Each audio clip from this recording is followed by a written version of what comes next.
So thank you all for coming in to the first ever NASCOM Community Insights Exchange. Supriyo, Abhijit, Avinash, you are our first guest in the show. Thank you. Thank you for inviting us.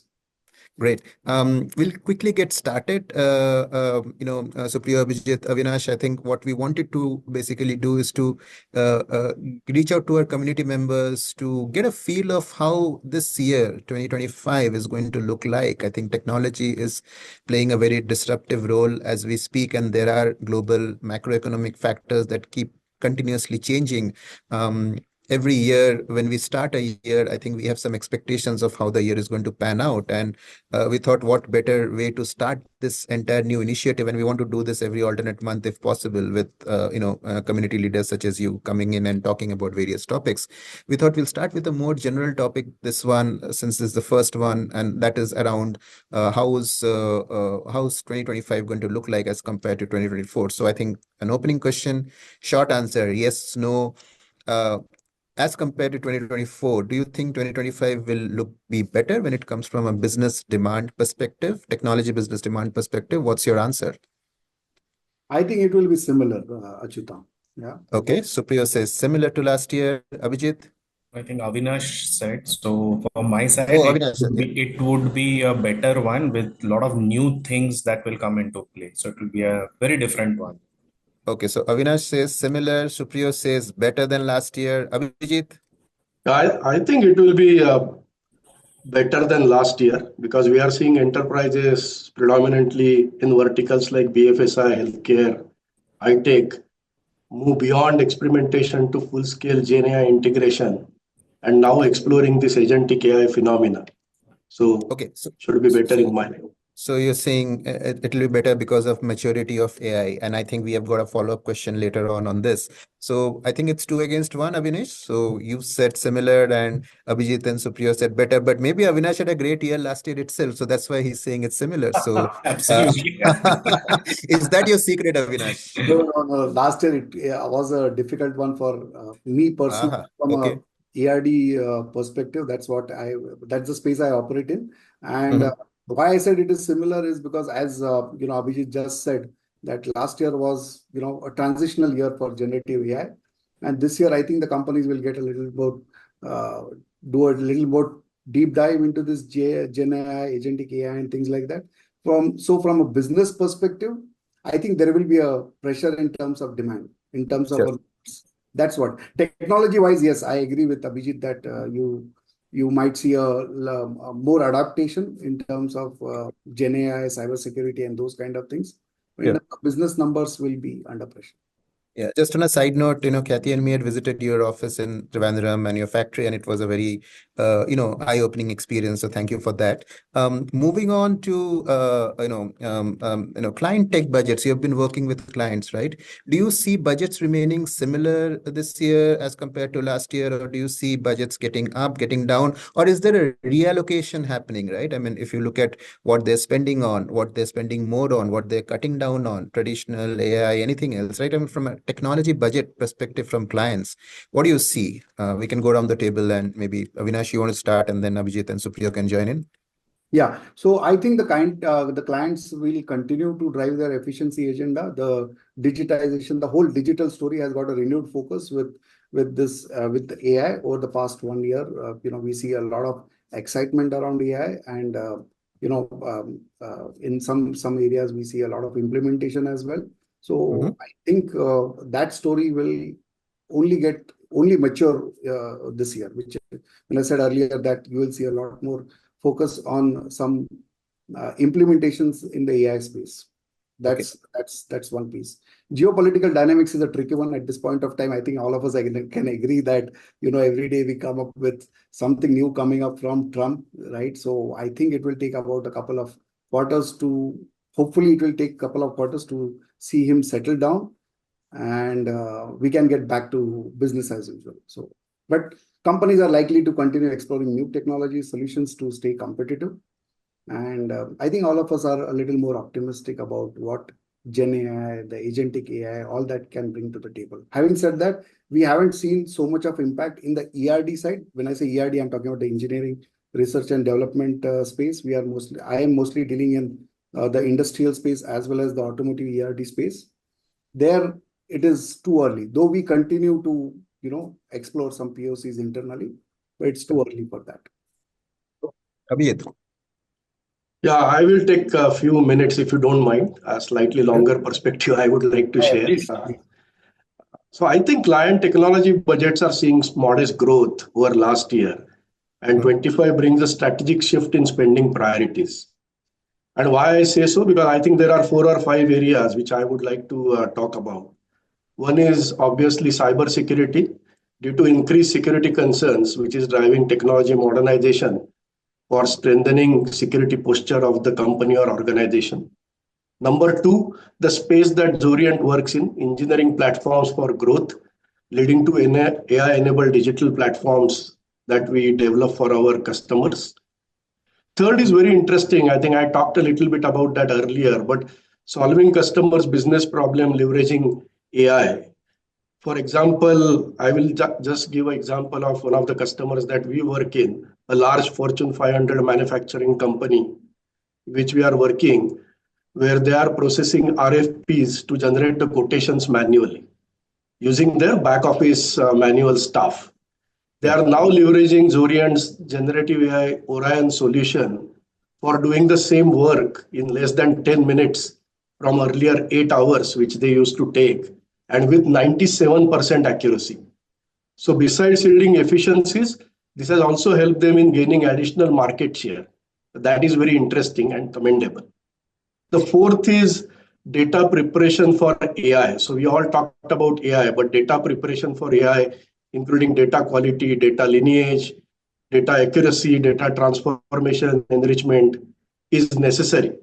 And then the fifth one is about modernizing the infrastructure. For example, one of our big 4 banks, who are our customers, are seriously considering moving their US data center operations and infrastructure to cloud. So these are the trends which I see there, Achyuta. Sure. Supriya? Achyuta, my answer would be that there is a mixed bag of reactions that we are seeing from the budget perspective. Some of the companies have cut short the budgets by nearly 10 to 15%. Some companies have actually put up the budget together to look into the newer alternatives from the technology perspective because they want to cut down the cost from the operations perspective. So there, if you notice, as Abhijit just mentioned about some companies trying to go to the cloud, there are actually companies who are bringing back their solutions from the cloud and bringing it on-prem to actually work on that. So a lot of budgets have been kept for that because they are seeing that the cloud expenditure was going uncontrolled and on the higher side. With AI, Gen AI, what we are already talking about, there are a lot of constraints which are coming from nobody is able to gauge what would be the final expenditure of the hits that are going to be made to the open AIs of the world. So that is another area that the clients are trying to understand what can be done better. Legacy systems and applications, no further enhancements to that, try and modernize them because those are the areas, specifically in BFSI in India, you have lots of them and you just can't come out of them. So let's not develop something on top of it. And any application, a lot of homegrown applications which a lot of companies actually depend upon, unless and until there is a need, they're trying to consolidate those into other applications and bringing down those maintenance costs also. These are something that we are observing. So even OEM or third-party service providers consolidations are also already started. They're not only on the cards, they have already started. So it's a mixed bag. Some companies are trying to bank on the AI, Gen AI, and the other technologies and the cloud companies of the world. Some are trying to bring them back and trying to cut costs. Agree. And I think there's no argument in saying that AI is driving most of the tech spend as we go forward. In fact, to your mixed bag comment, Supriyo, even we also saw something similar when we asked this question last couple of months back in our NASSCOM CEO survey that went out in January and February to all our NASSCOM members. And we asked them, what's your client spend going to look like? 15% said it will be lower than last year. 45% said it will be same as last year. So basically no growth. So there was over 40% of the people who said it will be higher than last year. So some people did say that it will grow, but I think it was a mixed bag back then. But I think AI driving the overall tech spend, I think that is for sure. But I want to move on to the next question quickly on what's your organization? How is your organization spending on AI? Not your client. I think we've all agreed that clients are spending more there. But as an organization, each one of you, where are you focused on in terms of AI spend? I mean, is it more on skilling? Is it more on products, tools, building solutions on your own end, R&D, IP? Maybe we can go reverse this time. Supriya, you can start, and then Abhijit and Avinash can weigh in. Thanks, Achita. So, as New Summit, we started this division of AI because of course, the market demands approximately 2 years back. But what we saw is that what I just discussed about the challenges with the costing part of it and the dependencies on the GPUs and all those stuff. So, what New Summit focused on is building products which are on SLM basis, basically small language models, and they can be in-house, they can be hosted, no requirement of any internet for any updates also, and they are of low budget, no maintenance required, and less or zero hallucination because they are trained on your own code, or rather the Yes, yeah. data part of it.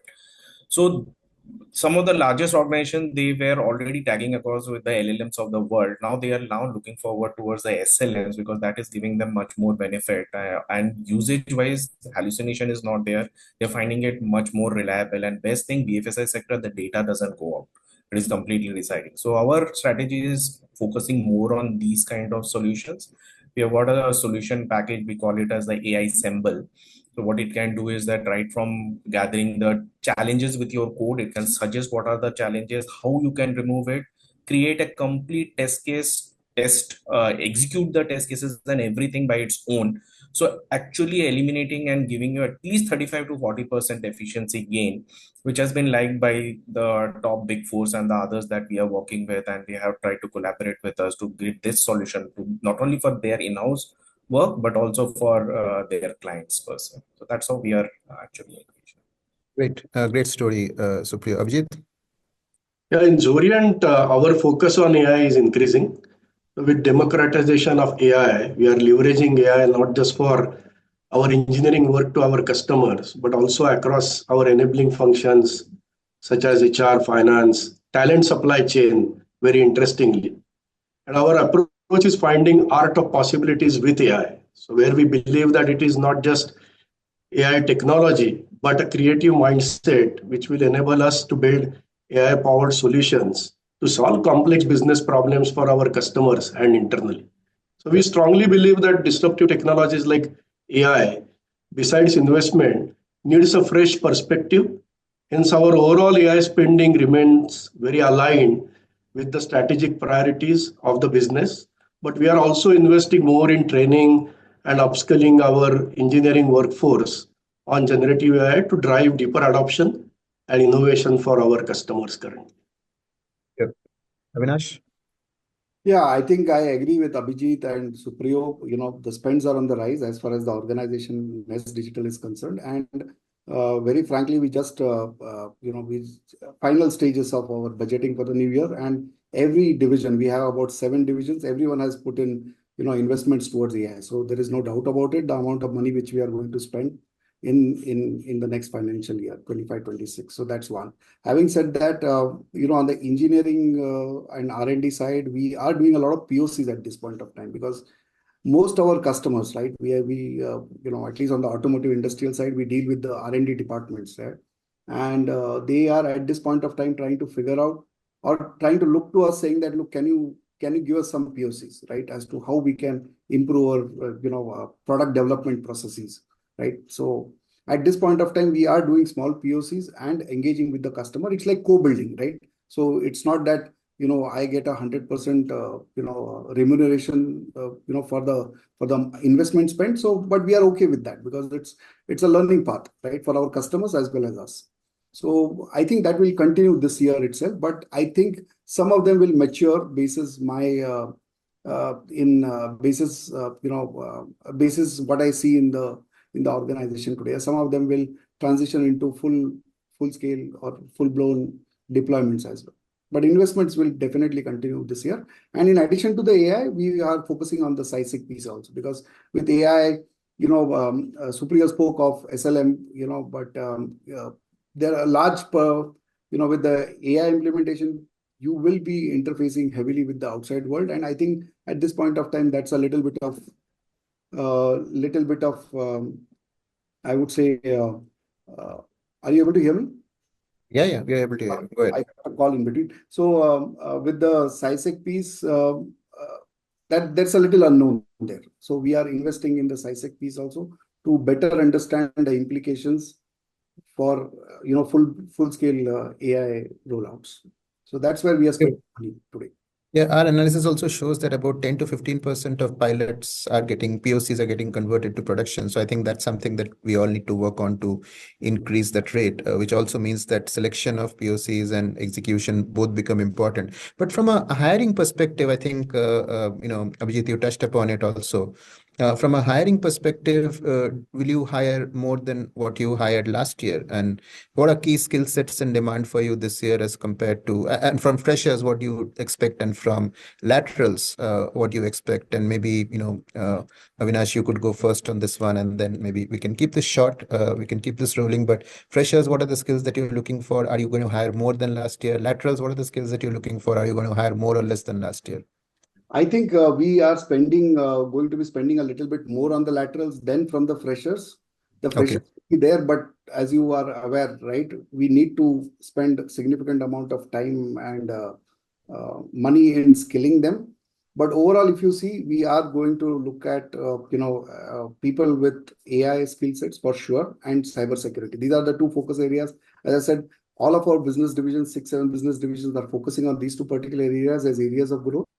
So AI SciSec will definitely be much in demand, and that's where bulk of our hiring will be. I think Supriya said earlier, right? A lot of people are moving a lot of data in-house. So, how do you help the customers with that particular transition? Okay. In addition to, the software development in terms of Python, Java, JavaScript, and those kind of things. But I think AI SciSec and analytics, these are the top 3 areas. If you ask me very frankly, that's where we will be hiring, most of our hiring will be focused on. Okay, Supriya? First of all, while we are talking about hiring, let me highlight that the fact in the market is there is a huge talent shortage. While the projects, either they are in the POC stage or they are being taken from the POC to the next stage, there's a huge talent shortage. And the kind of talents that the market is looking forward to is mainly full stack developers, DevOps, AI/ML engineers. And with the Google Cloud late entrance in the market, they are throwing up a lot of products of theirs for which we require those kind of skill sets, because they are directly talking to the organizations and trying to give them the benefits of tying up with Googles of the world. So yes, we are looking forward towards hiring will be on the higher side, but to get the right talent will be a bigger challenge to address. Okay, cool. Abhijit? So I share a similar perspective as what Supriyo and Avinash has talked about. So in Zorient, our hiring approach is a combination of developing talent from within as well as acquiring high quality talent from the market. Obviously, freshers hiring plays a huge role in this, which we do every year and will continue to do so this year as well.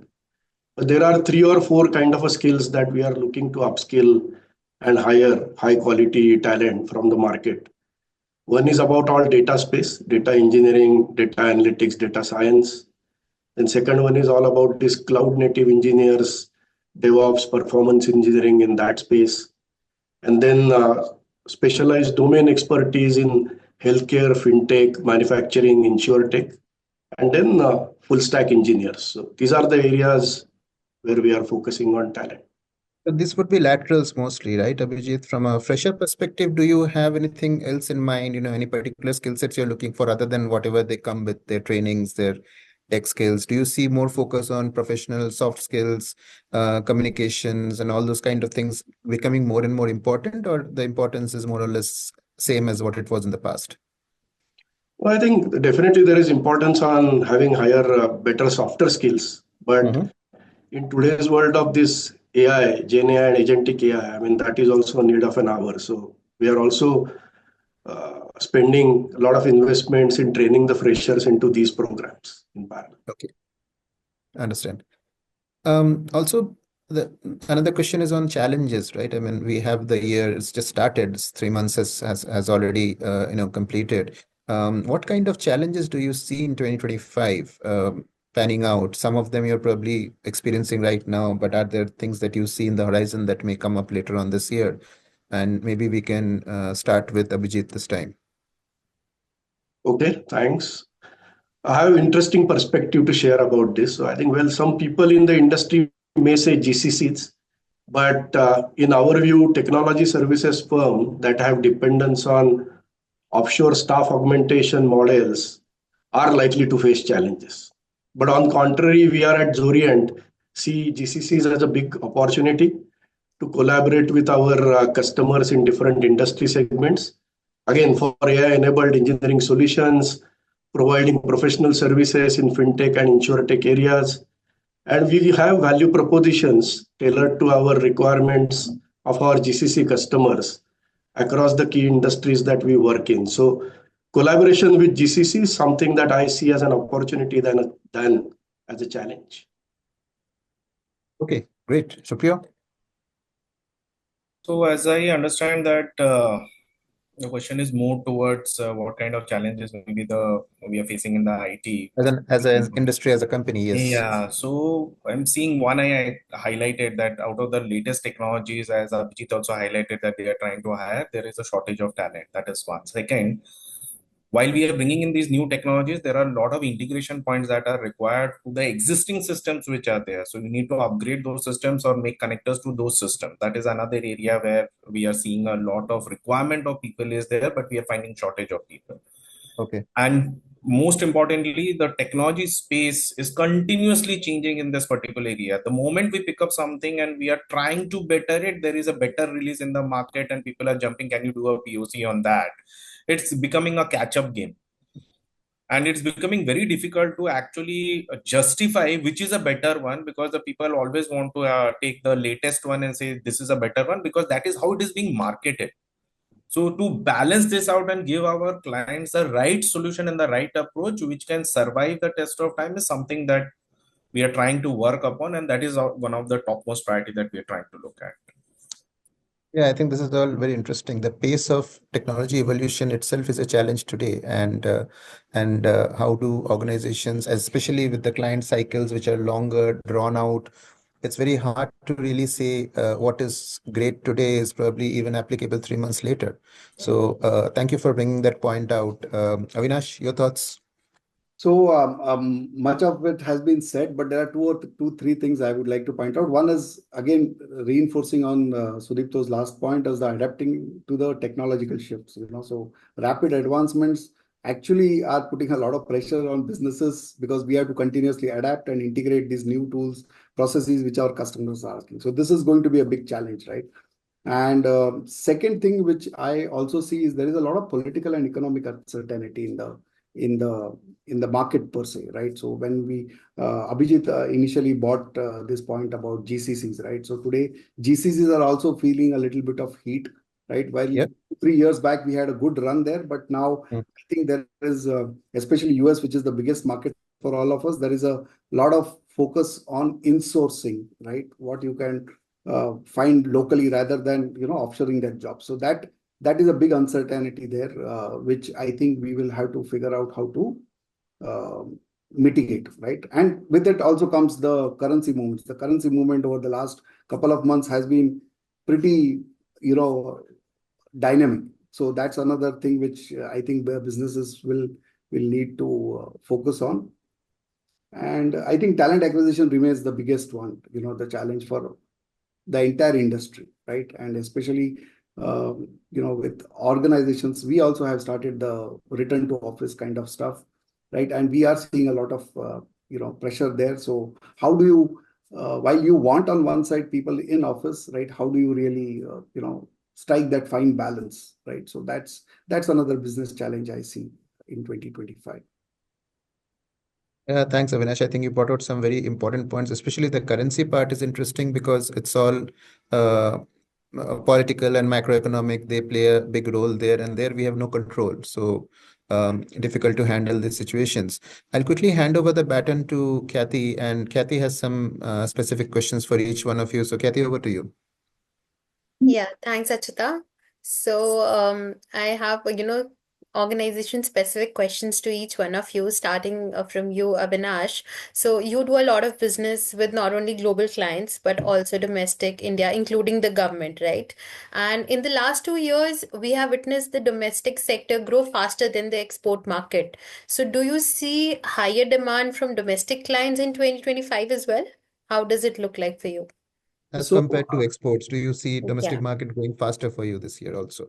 So when I say domestic market, I would say, a lot of people's are, a lot of companies are setting up shop in India, the GCC, what Abhijit Yeah, spoke about. So that's a domestic business for us. So we yeah. definitely see a big spike there in terms of, the GCCs.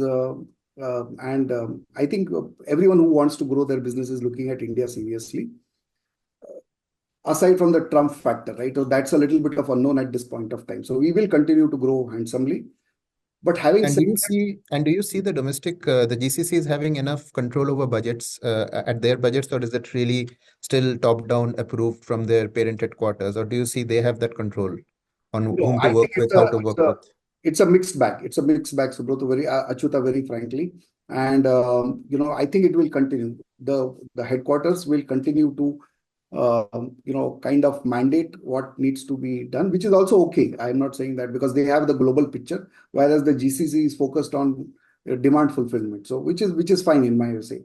But my bigger concern here is that I think slowly we are pricing us out of the market, right? Maybe not immediately today, but over the next 2 to 3 years, our costs will be significantly higher. In fact, we have some clients who are exploring countries like Vietnam, Philippines, but of course they don't have the luxury of the kind of talent pool we have.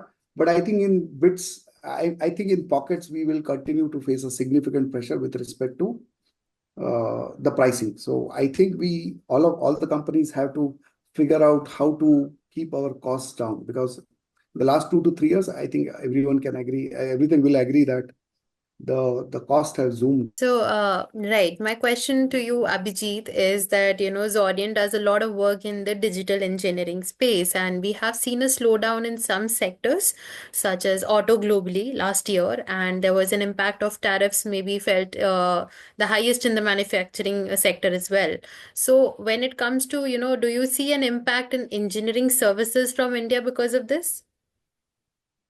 I think we are closely observing these geopolitical and macroeconomic dynamics. However, the overall demand for digital engineering and software-defined innovation continues to be very promising. Indian engineering services providers and with their scale and adaptability are very well positioned to recalibrate focus across verticals and geographies. So while there may be selective impact due to these dynamics, we see sustained opportunity driven by a broader push for digital and intelligent product and platform engineering, which Zorient is known for. Yes, Demand. it's not I wouldn't call it a slowdown at this point of time, but we have had recently a lot of people, scale back because of the tariffs issue. So in fact, last week I met up one of the leading tier ones, right? So they invested a lot in, I think the industry per se invested a lot in EV, which didn't give the adequate amount of returns. As a result of which, about 12 to 18 months back, everybody started pulling back. So that had a slowdown, and then this is a double whammy in terms of the tariffs, right? Wherein everything coming in from outside US has suddenly become 25% expensive, right? Especially some of our customers do a lot of manufacturing in Mexico, nearshore kind of stuff, but everything is now 25% expensive. So it is having a big impact, and I only hope that the US comes to its senses faster, and it doesn't lead to some kind of a full scale I wouldn't call it recession, but a lot of pressure on demand. Yeah, so that's the hope.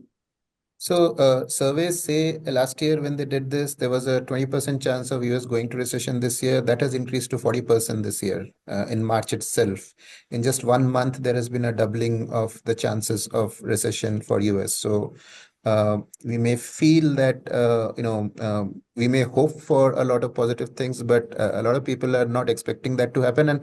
And maybe the recession will hit later on this year and have an elongated impact next year. So FY26 is, or 2026 calendar year is what people are more worried about as compared to FY25, which FY26, which is this calendar year plus 3 months of next year. So fingers crossed, frankly.